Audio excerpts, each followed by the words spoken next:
Donc là, nous sommes au premier tri, donc sur les bouchons. Nous trions donc ce qui est bouchons de liège, bouchons synthétiques, les capsules plastiques qui sont, elles, données à une autre association qui s'appelle les Bouchons d'Amour, les bouchons synthétiques là, et tout ce qui est vraiment liège. C'est un premier tri, et les capsules, et la ferraille et les capsules de champagne. Nous trions une deuxième fois. Là, il ne reste plus que des bouchons de liège et des bouchons synthétiques. Et ensuite, nous mettons tout cela en sac. Après la mise en sac, donc, nous stockons à l'arrière du bâtiment et à l'intérieur du bâtiment les bouchons en attendant qu'un transporteur vienne les chercher.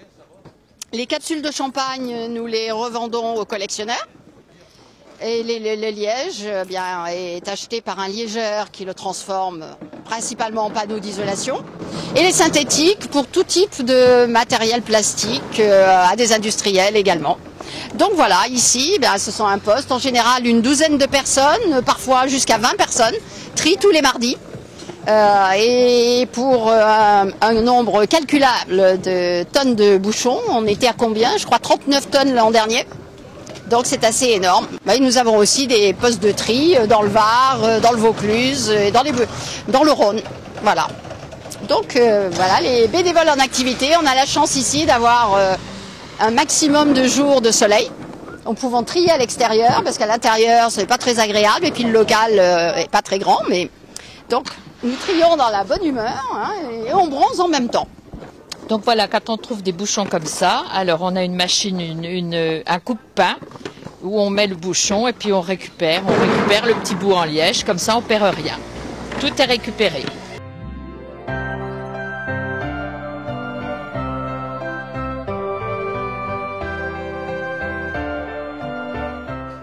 Bonjour, je me présente, je suis Enzo Lali.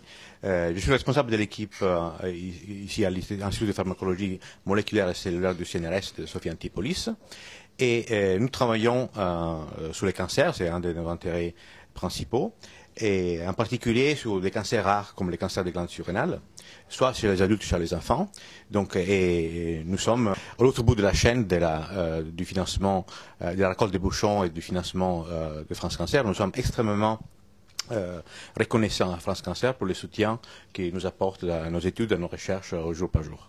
Donc je vous présente les autres membres de l'équipe, le Dr Isabelle Musveto, qui a depuis plusieurs années un rapport privilégié avec France Cancer. Donc France Cancer soutient depuis plusieurs années ses recherches. Mabrouka Dogman, c'est aussi une chercheuse CNRS qui est avec moi depuis très longtemps. Donc elle était venue ici comme postdoc et après elle a été recrutée au CNRS. Carmen Ruggiero, un postdoc qui vient de l'Université de Calabre en Italie. Carmen, à ce moment, il est impliqué dans une technique qui s'appelle PCR, donc pour amplifier l'ADN qui vient du cancer, donc des patients, des échantillons de cancéreuses des patients. Et ça pour réaliser des analyses génétiques. Je vous présente ici Anida, une autre membre de l'équipe, une doctorante qui vient de Bosnie. Anida est impliquée à ce moment dans des études de pharmacologie pour mettre au point de nouvelles drogues pour les cancers. Et aussi, il y a Anna, une stagiaire qui vient de l'université d'Alger, en Algérie, avec un projet de recherche sur la stérogenèse, sur la formation d'hormones dans un modèle animal qui est très particulier, qui est la gerbille, un animal du désert qui se trouve seulement en Algérie. Ici, Nelly Durand, qui est assistant ingénieur de notre laboratoire. Donc le travail de Nelly est précieux pour nous aider dans toutes les techniques que nous pratiquons, culture cellulaire, biologie moléculaire, modèles animaux. Et effectivement, Nelly est avec nous depuis pas longtemps, mais encore s'est déjà insérée de façon très efficace dans le travail d'équipe de notre équipe.